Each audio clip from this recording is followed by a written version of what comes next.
പരിചയപ്പെടുത്തുന്നത് വളരെ ഹെൽത്തി ആയിട്ടുള്ള ഒരു ജ്യൂസാണ്. ഏതൊരു ഡയറ്റ് പ്ലാൻ ഫോളോ ചെയ്യുന്ന ആളുകൾക്കും ഈ ഒരു ജ്യൂസ് കഴിക്കാവുന്നതാണ്.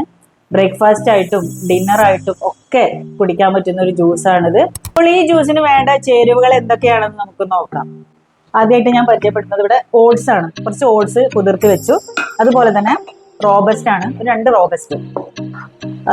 അതുപോലെ തൊലി കളഞ്ഞ ബദാം, വാൾനട്ട്, ഡേറ്റ്സ് 2 ഈത്തപ്പഴം എടുത്തിട്ടുള്ളത്. ചില ഡയറ്റ് പ്ലാൻ ഫോളോ ചെയ്യുന്ന ആളുകൾ ഡേറ്റ്സ് കഴിക്കാറില്ല, അത് നിങ്ങളുടെ ഇഷ്ടാനുസരണം എടുക്കുക. അതുപോലെ പിന്നെ വേണ്ടത് പാലാണ്, നിങ്ങൾക്ക് ആവശ്യത്തിനനുസരിച്ച്. ഇവിടെ ഞാനും 2 ഗ്ലാസ് ജ്യൂസിന് വേണ്ടിയിട്ടാണ്. അതുപോലെ പ്യുർ ഹണി, ഞാൻ മോദിക്കാന്റെ പ്യുർ ഹണിയാണ് ഇവിടെ എടുത്തിട്ടുള്ളത്.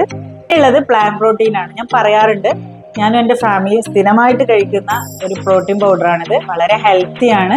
ഇത് 2 സ്കൂപ്പ് എടുക്കാം. അപ്പോൾ നമുക്കിനി ഇത് പ്രിപ്പയർ ചെയ്യാം. അത് ഞാൻ ഓട്സ് ഇതിലേക്ക് ഒഴിക്കുന്നു, റോബസ്റ്റ് ഇടുന്നു, ബദാം ഇടുന്നു, തൊലി കളഞ്ഞ ബദാം, അതുപോലെ വാൾനട്ട്, ഡേറ്റ്സ്,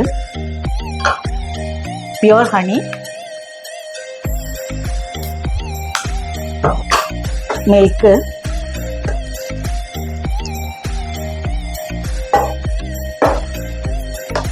ഇനി വേണ്ടത് പ്ലാൻ പ്രോട്ടീൻ ആണ്.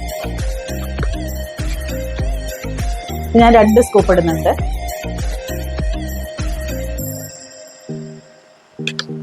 ഏത് തരം ഫുഡിലും ആഡ് ചെയ്യാൻ പറ്റുന്ന സൂപ്പർ പ്രോട്ടീൻ പൗഡറാണിത്.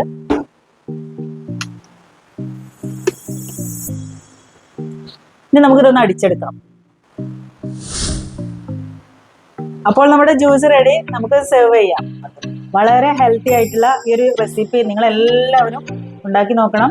കുട്ടികൾക്കും എല്ലാവർക്കും, പ്രായഭേദമന്യേ കഴിക്കാൻ പറ്റുന്ന എല്ലാ രോഗികൾക്കും എല്ലാവർക്കും കഴിക്കാൻ പറ്റുന്ന ഒരു ഹെൽത്തി ജ്യൂസാണിത്. ബ്രേക്ക്ഫാസ്റ്റ് ആയിട്ടും ഡിന്നർ ആയിട്ടും ഒക്കെ ഇത് കഴിക്കാവുന്നതാണ്.